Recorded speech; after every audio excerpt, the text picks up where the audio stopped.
Welcome to Low Key PD. In this tutorial, I'm going to show you the video play preview button in Google Vids.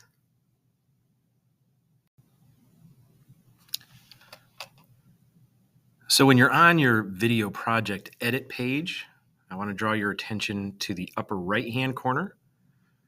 We've got a little icon here. It lets you check the last time the video was edited. When you make a lot of edits and maybe you just opened it and maybe you stepped away for a second, it's not always the easiest thing to remember what the last thing you did was or when you did it. So this is kind of a neat little feature. You can show comments. It's a Google Doc project, so the fact that there are comments, if you're familiar with the Google Workspace tools at all, comments are pretty common. They show up in most of the apps.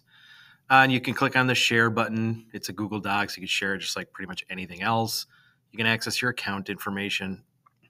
But what I want to draw your attention to in this video is this play button. The play button basically gives you a preview of whatever it is your video is going to look like. All right, so if I click on this,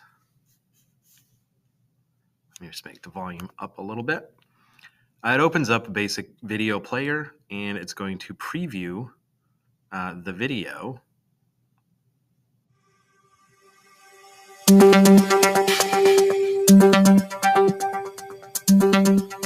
And then one of the things I noticed about this, exit out of this, when I exit out of it, the playhead down here shows up exactly where I ended playing the video, which seems like maybe a weird thing to do, but if you're watching your video to check to see if there's anything you need to fix, anything you don't like about it, if you exit the player immediately after you see it, that playhead will be pretty much exactly where you need it in order to make those changes. So it's actually not a bad idea.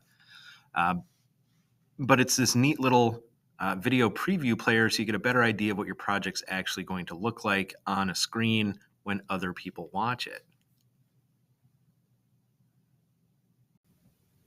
Don't forget to like and subscribe for more tech tutorials, and you can find my videos on YouTube by searching Low Key PD.